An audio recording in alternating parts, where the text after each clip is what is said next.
বাংলাদেশের চারদিকের সীমান্তে দিনকে দিন উত্তেজনা বাড়ছে। ভারতের সাথে তিন দিকের সীমান্তে পুশিন সমস্যা নিয়ে পরিস্থিতি বেশ গুরুতর ও জটিল হয়ে উঠেছে। এতটাই জটিল যে সীমান্তের 26টি জেলায় বাংলাদেশের বর্ডার গার্ড বা বিজিবির 60,000 সদস্য মোতায়েন করা হয়েছে, যার অর্থ হলো বিজিবি ভারত সীমান্তে তার মোট শক্তির 85% নিয়োগ করে ফেলেছে। শুধু বিজিবি নয়, পরিস্থিতি গুরুতর হওয়ায় চাঁপাইনবাবগঞ্জ সীমান্তে আনসার বিজিবিও মোতায়েন করা হয়েছে। 24 ঘন্টা সীমান্ত পাহারা দিতে হচ্ছে সীমান্তরক্ষী বাহিনীকে। এর মধ্যে 8 জুন থেকে দিল্লিতে ভারত ও বাংলাদেশের সীমান্তরক্ষী বাহিনীর দ্বিপক্ষীয় বৈঠক আছে। সূত্রগুলো বলছে, সে বৈঠকে দুপক্ষ যে দাবিগুলো তুলে ধরবে সেগুলোর মধ্যে বেশ দূরত্ব আছে, কারণ বাংলাদেশ আলোচনা করতে চায় সীমান্ত হত্যা ও পুশিন নিয়ে।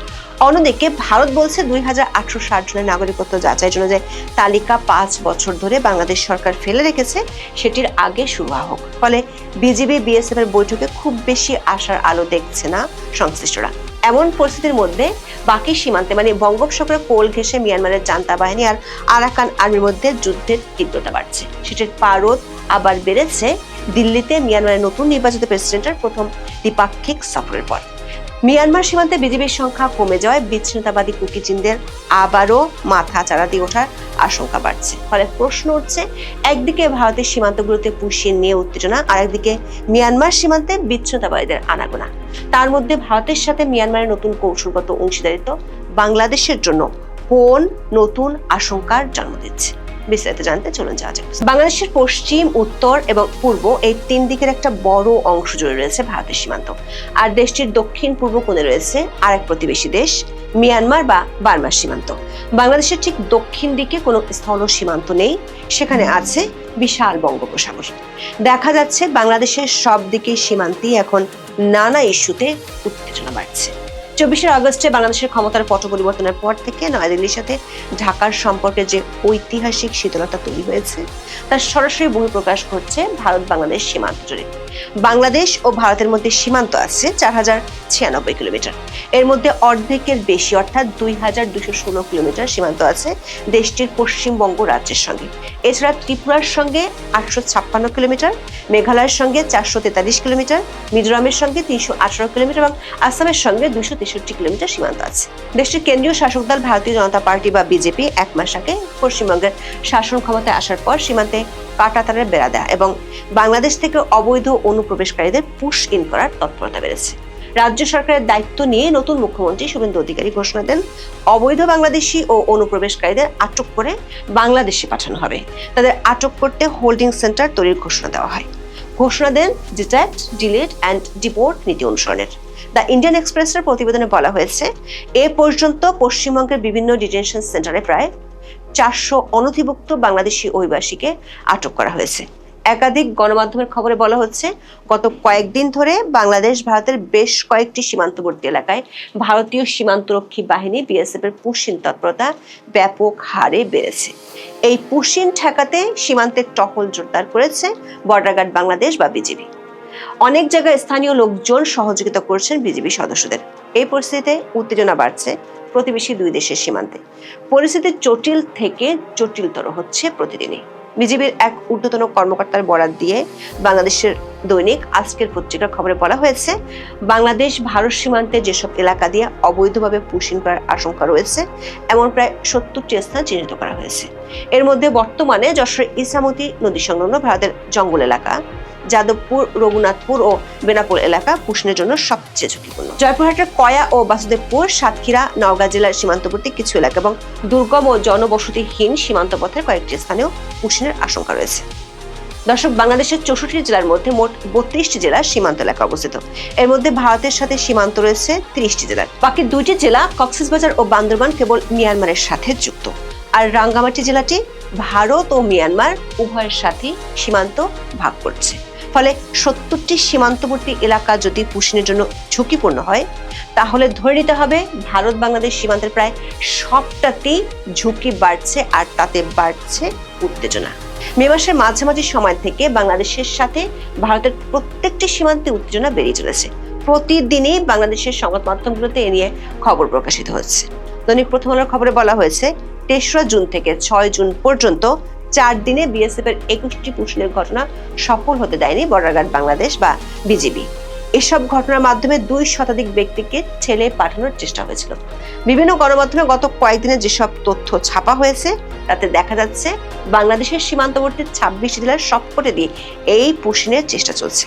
বর্ডার গার্ড বাংলাদেশ দাবি করছে 3রা থেকে 4ঠা জুনে 24 ঘন্টার মধ্যে দেশের বিভিন্ন সীমান্ত পয়েন্ট দিয়ে অন্তত 130 জনকে বাংলাদেশে পুশিনের চেষ্টা করা হয়েছে। বৃহস্পতিবার ভারতের সঙ্গে সীমান্তের 11 পয়েন্ট দিয়ে 129 জনকে পুশিনের চেষ্টা চালায় বিএসএফ। সবচেয়ে উল্লেখযোগ্য ঘটনা ঘটে ঝিনাইদহের মহেশপুর সীমান্তে। বিজিবির দাবি সেখানে বিএসএফ একটি পিজন ভ্যানে করে 30 থেকে 35 জনকে এনে সীমান্তের গেট খুলে বাংলাদেশে পুশিনের চেষ্টা করে। একই ধরনের ঘটনা যশোরের গোগা ও রুদ্রপুর সীমান্ত, জয়পুরহাটের কয়া ও বাসুদেবপুর সীমান্ত এবং চাঁপাইনবাবগঞ্জের বাঙ্কাবাড়ি সীমান্তেও ঘটেছে বলে জানিয়েছে বিজিবি। পরিস্থিতি প্রতিদিনই গুরুতর হওয়ায় সীমান্তে জনবল নিয়োগের ক্ষেত্রে বাংলাদেশ বর্ডার গার্ড তার শক্তির প্রায় পুরোটাই মোতায়েন করে ফেলেছে। 7 জুন দৈনিক প্রথম আলোর খবরে বলা হয়েছে, ভারতের সীমান্তরক্ষী বাহিনী বা বিএসএফ এর পুশিন ঠেকাতে বাংলাদেশের 26 জেলার সীমান্তে 60,000 বিজিবি সদস্য মোতায়েন করা হয়েছে। 4 পালা 24 ঘন্টা তারা সীমান্ত পাহারা দিচ্ছেন। সীমান্তের বিভিন্ন জায়গায় স্থানীয় লোকজনও তাদের সহযোগিতা করছেন। স্বরাষ্ট্র মন্ত্রণালয়ের সূত্রগুলো বলছে, এত বেশি সংখ্যক বিজিবি মোতায়েন সীমান্তে আর কখনো ঘটেনি। বাংলাদেশে বর্তমানে বিজিবির মোট নিয়মিত সদস্য সংখ্যা 70,000 জন। সাধারণ বা স্বাভাবিক শান্তিকালীন সময় এই 70,000 সদস্যের একটি বড় অংশ সরাসরি সীমান্তে থাকে না। তাদের একটি উল্লেখযোগ্য অংশ ঢাকার পিলখানা সদর দপ্তর, 4টি আঞ্চলিক সদর দপ্তর, 16টি সেক্টর কার্যালয়, প্রশিক্ষণ কেন্দ্র, বিভিন্ন হাসপাতাল এবং অন্যান্য দাপ্তরিক ও স্ট্রাইকিং রিজার্ভ ফোর্সের দায়িত্বে নিয়োজিত থাকে। বাকি সদস্যরা সীমান্ত ফাঁড়ি বা বিওপি গুলোতে পালাক্রমে টহল দেয়। পরিসংখ্যান থেকে বোঝা যায়, এবারের ভারত সীমান্তে পুশিন প্রতিরোধের উদ্দেশ্যে বিজিবি তার নিয়মিত ও প্রশাসনিক কার্যক্রমে প্রায় সবটুকু শক্তি একত্রিত করেছে। পুরো বাহিনীর প্রায় 85% বা 60,000 সদস্যকে সরাসরি 26 জেলায় 4,487 কিলোমিটার সীমান্ত জুড়ে সার্বক্ষণিক 4টি শিফটে টহল ও কড়া নজরদারি কাজে নামানো হয়েছে। বিজিবির সদস্যরা পুশিন ঠেকাতে সীমান্তবর্তী এলাকাগুলোতে মাইকিং করে যাচ্ছে। আরও একটি গুরুত্বপূর্ণ খবর হলো, শুধু বিজিবি নয়, বিজনেস স্ট্যান্ডার্ডের খবর বলা হয়েছে, পুশিন ঠেকাতে চাঁপাইনবাবগঞ্জ সীমান্তে চরম উত্তেজনা বিরাজ করছে।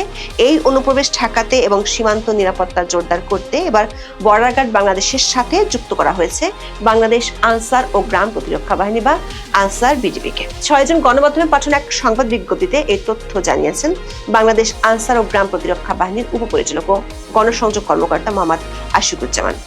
ভারত বাংলাদেশ সীমান্তে এমন পরিস্থিতিতে 8 থেকে 11 জন 4 দিন ভারতের রাজধানী নয়াদিল্লিতে বিজিবি ও বিএসএফ এর মধ্যে 57তম মহাপরিষদ পর্যায়ের সম্মেলন অনুষ্ঠিত হতে যাচ্ছে। সম্মেলনে অবৈধ পুশিন, সীমান্তে বাংলাদেশি হত্যা ও সীমান্ত ব্যবস্থাপনার বিভিন্ন বিষয় গুরুত্ব পাবে বলে জানিয়েছে বিজিবি। অন্যদিকে ভারতের পক্ষ থেকে ভিন্ন দাবি করা হচ্ছে। ভারত সরকার বলছে, গত 5 বছরের বেশি সময় ধরে দেশটি বাংলাদেশের কাছে 2,860 জনের নাগরিকত্ব যাচাই করার অনুরোধ জানিয়ে আসছে। নয়াদিল্লির দাবি, তারা বাংলাদেশের নাগরিক এবং বর্তমানে ভারতে অবস্থান করছেন। নাগরিকত্ব নিশ্চিত হলে তাদের বাংলাদেশে ফেরত পাঠানোর প্রক্রিয়া এগিয়ে নেওয়া হবে। ভারতীয় সংবাদ মাধ্যম ইন্ডিয়ান এক্সপ্রেসের খবরে বলা হয়েছে, বাংলাদেশ সংলগ্ন পশ্চিমবঙ্গ ও আসামে অবৈধ অভিবাসীদের বিরুদ্ধে অভিযান জোরদার হওয়ার প্রেক্ষাপটে বিষয়টি নতুন করে গুরুত্ব পেয়েছে। সাম্প্রতিক সপ্তাহগুলোতে শত শত কথিত বাংলাদেশি অভিবাসী যাদের বিরুদ্ধে অবৈধভাবে ভারতে প্রবেশের অভিযোগ রয়েছে, তারা সীমান্ত এলাকায় জড়ো হয়েছিল। ভারতের পররাষ্ট্র মন্ত্রণালয়ের মুখপাত্র রণদীপ জয়সওয়াল শুক্রবার সাপ্তাহিক সংবাদ ব্রিফিংয়ে বলেছেন, ভারতে অবস্থানরত সব বিদেশি নাগরিক, যদি তারা অবৈধভাবে এখানে থাকেন, বাংলাদেশ থেকে আসা ব্যক্তিরাও এর অন্তর্ভুক্ত। তাদের বিষয়ে ব্যবস্থা নেওয়ার জন্য দেশের আইন রয়েছে এবং সেই আইন অনুযায়ী ব্যবস্থা নেওয়া হবে। দর্শক, ভারত বাংলাদেশের 3 দিকে সীমান্তে এমন যুদ্ধ পরিস্থিতির মধ্যে বাংলাদেশের আরেকটি সীমান্তে গত কয়েকদিনে উত্তেজনা বাড়ছে। মিয়ানমারের রাখাইন রাজ্যে সামরিক জান্তা সরকারের শেষ শক্তিশালী ঘাঁটিগুলি লক্ষ্য করে অল আউট বা চূড়ান্ত আক্রমণ শুরু করেছে দেশটির জাতিগত সশস্ত্র গোষ্ঠী আরাকান আর্মি। সশস্ত্র এই গোষ্ঠীটি দাবি করেছে তারা পুরো রাখাইন রাজ্যের নিয়ন্ত্রণ নেওয়ার খুব কাছাকাছি পৌঁছে গেছে। রাজ্যের প্রধান প্রশাসনিক কেন্দ্র ও রাজধানী সিতোয়ে এবং চীনের $100 কোটি মেগা প্রজেক্ট সমৃদ্ধ কৌশলগত অঞ্চল কিয়াকফিউতে অবস্থিত মিয়ানমার নৌবাহিনীর প্রধান পশ্চিমাঞ্চলীয় ঘাঁটিগুলোকে চারদিক থেকে অবরুদ্ধ করে ফেলেছে আরাকান আর্মির যোদ্ধারা। ইরাবতী সহ মিয়ানমার একাধিক সংবাদ মাধ্যমের খবরে বলা হয়েছে, বঙ্গোপসাগর এবং কালাদান নদীর অববাহিকায় অবস্থান নেওয়া জান্তা নৌবাহিনীর যুদ্ধজাহাজ এবং আরাকান আর্মির গোলন্দাজ বাহিনীর মধ্যে গত 2 সপ্তাহ বেশি সময় ধরে তীব্র গোলাগুলি চলছে। সিতোয় দক্ষিণ পূর্বে এবং পুন্নাগুন টাউনশিপের সীমান্তের কাছে অবস্থিত গুরুত্বপূর্ণ শৈমিনকান নৌ সহায়তা ঘাঁটি এবং সিতোর আঞ্চলিক অপারেশন কমান্ডের ঠিক উত্তরে অবস্থিত ক্যারমাথাক সামরিক ঘাঁটিতে চারদিক থেকে হামলা জোরদার করেছে আরাকান আর্মি। এমন পরিস্থিতির মধ্যে মিয়ানমার প্রেসিডেন্ট মিন অং হ্লাইং 5 দিনের সফরে ভারতে গিয়েছিলেন। সেখানে তিনি ভারতের প্রধানমন্ত্রী নরেন্দ্র মোদীর সঙ্গে বৈঠক করেন। সে আলোচনার একটি বড় অংশ জুড়ে ছিল সীমান্ত নিরাপত্তা। বিবিসি ওয়ার্ল্ড সার্ভিস বলছে, মিয়ানমার প্রেসিডেন্টের এই ভারত সফর দক্ষিণ এশিয়ার ভূ রাজনৈতিক হিসেব নিকেশ সম্পূর্ণ বদলে দিয়েছে। মিয়ানমার রেয়ার আর্থ পাওয়ার আশায় মিয়ানমারের সাথে ভারতের এমন সম্পর্কে বেশ সহায় আছে যুক্তরাষ্ট্র। দর্শক, মিয়ানমার সীমান্তে এমন স্থান আছে যেখানে ভারত, বাংলাদেশ ও মিয়ানমার 3 দেশেরই যৌথ সীমান্ত আছে।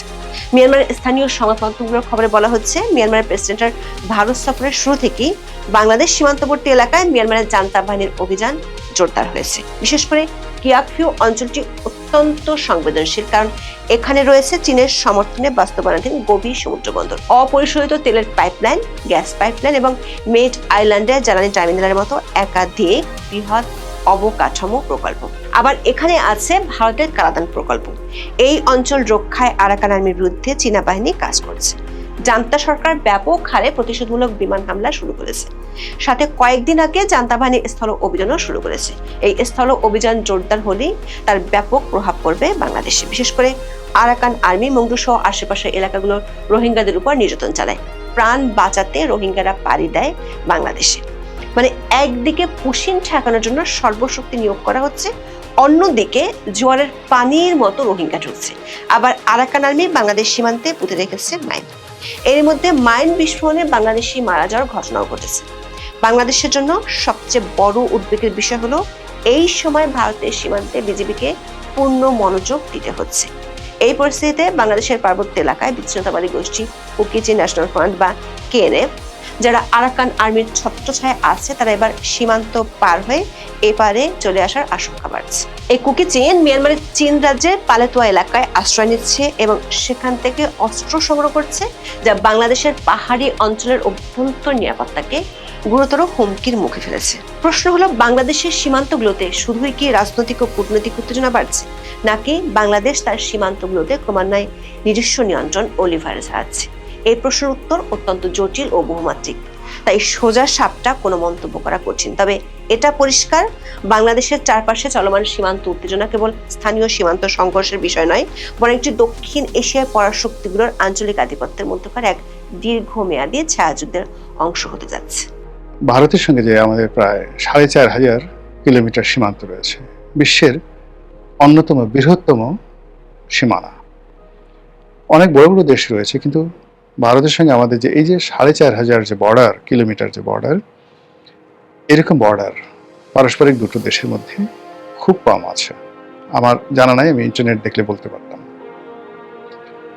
দ্বিতীয়ত হলো যে এরকম বিশাল বর্ডার, কিন্তু অসম সামরিক শক্তি, অসম কূটনীতি এবং অসম অর্থনীতি এবং অসম সংস্কৃতি, এটি আর বিশ্বের কোনো দেশে নেই। যেমন ধরুন, মেক্সিকোর সঙ্গে ইউএসের যে যাকে বলা হয় সীমানা রয়েছে, তারপর কানাডার সঙ্গে আমেরিকার যে সীমানা রয়েছে, চীনের সঙ্গে ভারতের যে সীমানা রয়েছে, পাকিস্তানের সঙ্গে আফগানিস্তানের যে সীমানা রয়েছে, তো সেই সীমানার যে ভৌগোলিক অবস্থান, রাজনৈতিক অবস্থান এবং সীমানার দুই পারে মানুষের মধ্যে যে অন্তমিল, তার বিপরীতে যদি আপনি আমাদের এই 4500 কিলোমিটার সীমানার, ভারতের সাথে যে সীমানার, সেখানকার যে বৈরিতা, রাজনৈতিক বৈরিতা, ভৌগোলিক বৈরিতা, মানুষের মন এবং মানসিকতা এবং সংস্কৃতির যে বৈরিতা, এটি অন্য কোনো সীমা নেই।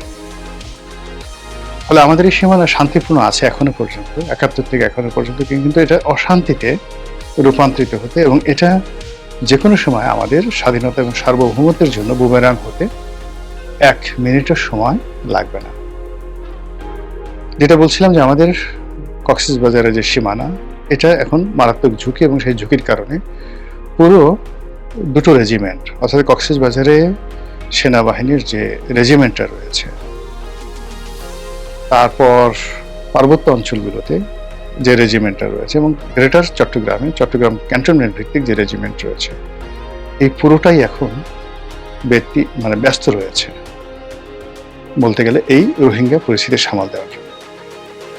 কক্সবাজারে যে গোয়েন্দা সংস্থাগুলোর যত তৎপরতা, আমাদের ওখানে যে পরিমাণে ইনভেস্ট করতে হচ্ছে, ওখানে সরকারের যে সকল কৌশলগত অফিসগুলো রয়েছে, এবং প্রতিটা মুহূর্তে কক্সবাজার বিমানবন্দরে গেলে বা ডিসি অফিসে যারা চাকরি করেন তারা জানেন যে এখানে কি পরিমাণ ভিআইপি প্রোটোকল তাদেরকে দিতে হয়, যেটি এই রাজধানী ঢাকা শহরে দিতে হয় না।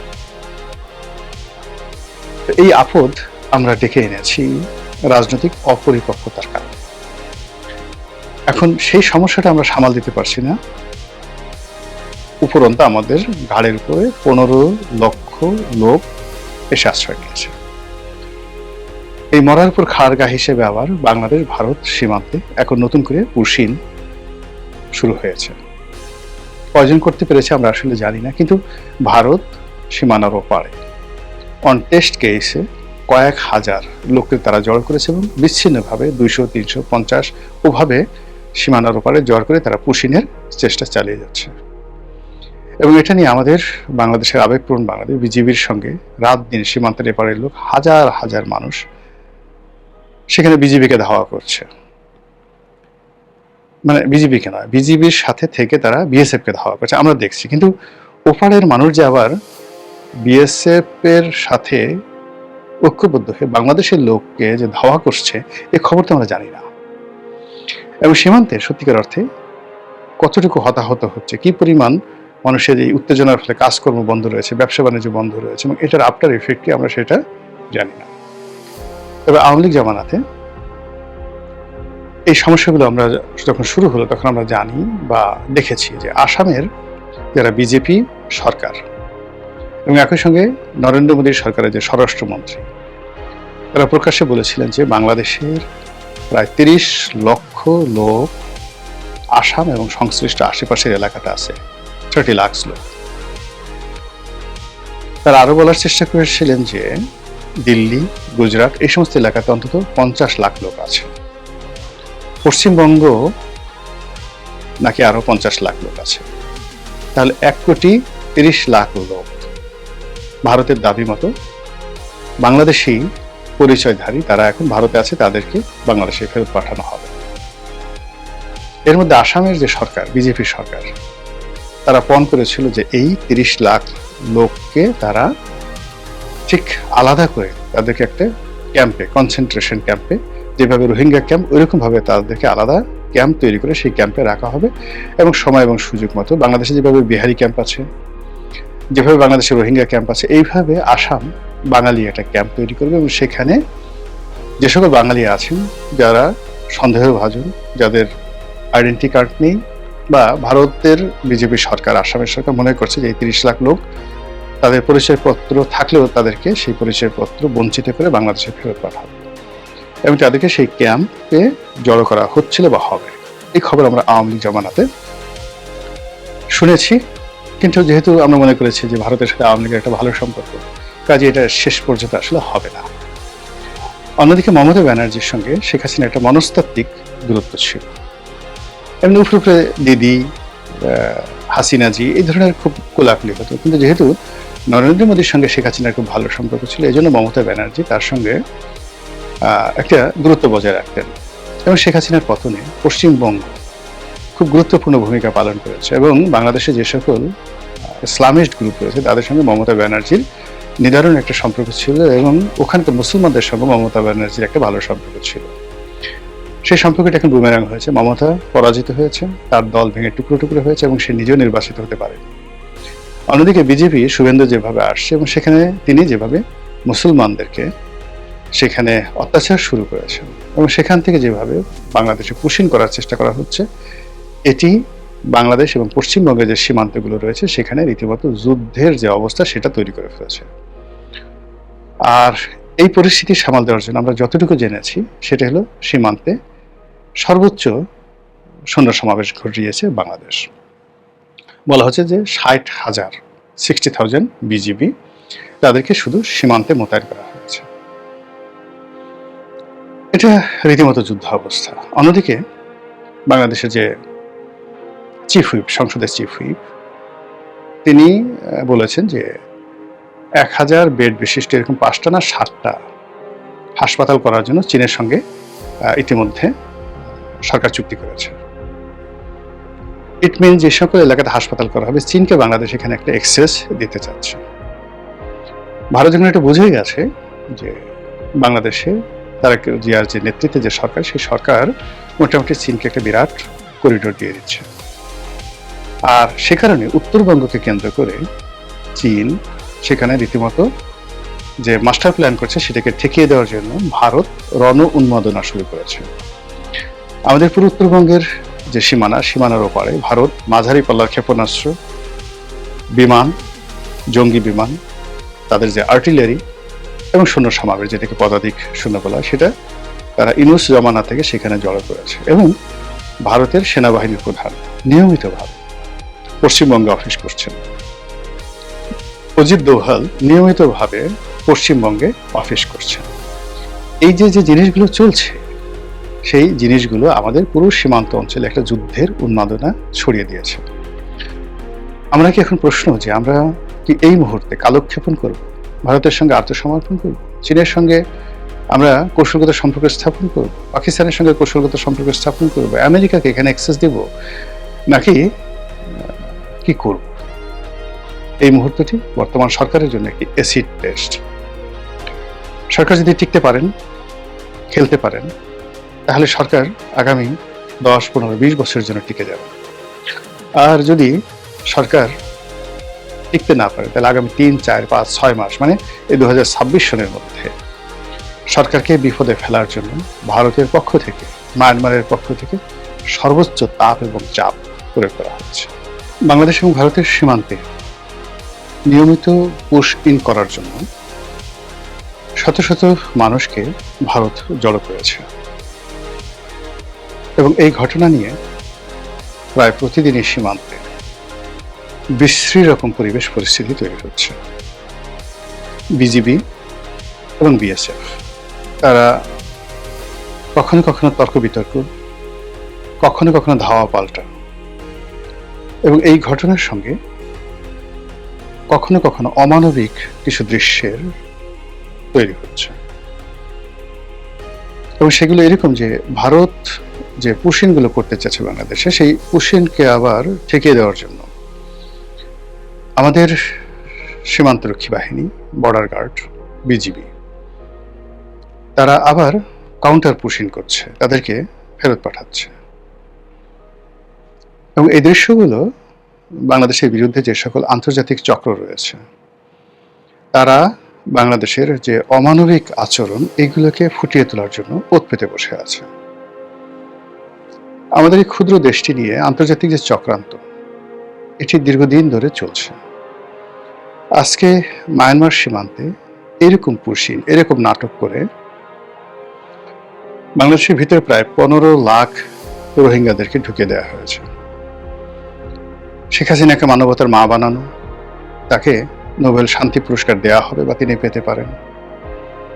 তারপর আমাদের দেশের যে সকল ইসলামী সংগঠন রয়েছে, তারা সবাই এখন পিছু টান দিয়েছেন। কিন্তু ওই সময়টিতে সেই রোহিঙ্গা মুসলিম ভাই বোনদেরকে আশ্রয় দিতে হবে, এজন্য সারা বাংলাদেশ থেকে চাঁদা তুলে দলে দলে এই মাদ্রাসা পড়ুয়া ছেলেরা, শিক্ষকেরা, তারা কক্সবাজার, টেকনাফ, উখিয়াতে রীতিমতো এখানে গিয়ে এই রোহিঙ্গাদেরকে আশ্রয় দেওয়া, প্রশ্রয় দেওয়া, তাদেরকে দান খয়রাত করা, এটাকে একটা তাবলিগি কর্ম মনে করে প্রায় জান্নাতুল ফেরদাউস কনফার্ম করে ফেলেছিল। ওই সময়টাতে আমার বেশ কয়েকজন পরিচিত এরকম মাদ্রাসায় শিক্ষায় শিক্ষিত, তাদেরকে বললাম যে দেখো, তোমরা যে কাজগুলো করছো, তোমরা এই রোহিঙ্গাদেরকে চেনো না, তোমরা এই অঞ্চলের, অর্থাৎ আমাদের কক্সবাজার, চট্টগ্রাম এবং আরাকানের যে রাজনীতির ইতিহাস, সেটা তোমরা জানো না। ফলে তোমরা এই এখন আবেগ তাড়িত হয়ে যে কাজগুলো করছো, এটা দেশ, জাতি এবং সরকারকে ভোগাবে। ঠিক ওই সময়টাতে 2012-13, এমনকি 16 সালে যখন এই ঘটনাগুলো চলতেছিল, ওই সময়টাতে দৈনিক বাংলাদেশ প্রতিদিন পত্রিকাতে আমি একাধিক কলাম লিখে শেখ হাসিনাকে বলেছিলাম যে আপনি যে কাজটা করছেন খুবই অন্যায় করছেন, সীমান্ত সিল করে দিন। আপনি যে কাজগুলো করছেন এটা আপনি সামাল দিতে পারবেন না। এবং শেখ হাসিনার যে দেখুন এখন যে পতন, সেই পতনের মধ্যে যে কারণগুলো রয়েছে তার অন্যতম কারণ কিন্তু এই রোহিঙ্গা। এই রোহিঙ্গাকে ইস্যু করে অবাধে তুরস্কের গোয়েন্দা সংস্থা, পাকিস্তানের গোয়েন্দা সংস্থা, চীনের গোয়েন্দা সংস্থা, আমেরিকার একেবারে পুরোপুরি মিলিটারি ইউনিট যেভাবে ক্রমাগতভাবে 2016 সাল থেকে আজ অবধি বাংলাদেশে অপারেশন পরিচালনা করছে, ফলে কক্সবাজার, বৃহত্তর কক্সবাজার উপজেলার যে বা জেলার, উপজেলা মানে বলতে ধরেন টেকনাফ উপজেলা এবং কক্সবাজার জেলা, পুরো বৃহত্তর এই অঞ্চল, তার সঙ্গে সঙ্গে পার্বত্য অঞ্চল, সেখানে যে অস্থিরতা শুরু হয়েছে, সেই অস্থিরতার বিপরীতে আমাদের আইন শৃঙ্খলা রক্ষাকারী বাহিনী কতটা ভূমিকা রাখতে পারছে এটা নিয়ে যথেষ্ট প্রশ্ন করার সুযোগ আছে। ওই অঞ্চলের ব্যবসা বাণিজ্য, আইন শৃঙ্খলা রীতিমতো মুখ থুবড়ে পড়েছে। ওখানে যারা আদিবাসী মানে আমাদের যারা বাঙালি ওই অঞ্চলে কক্সবাজার জেলায়, তারা সবাই বলতে গেলে এখন রোহিঙ্গা হয়ে পড়েছে। আর ওখানে যে সকল রোহিঙ্গা সর্দাররা রয়েছে তারা সেখানকার রাজায় রূপান্তরিত হয়েছে। কাজে যে মিলিটারি পদক্ষেপ নেওয়া দরকার ছিল এবং যে রাজনৈতিক সিদ্ধান্ত নেওয়ার দরকার ছিল সেটা আমরা এখনো পর্যন্ত নিতে পারিনি, কিন্তু আমরা বিদেশিদের ফাঁদে পা দিয়ে ফেলেছি একটি সীমান্তে, মানে মায়ানমার সীমান্তে।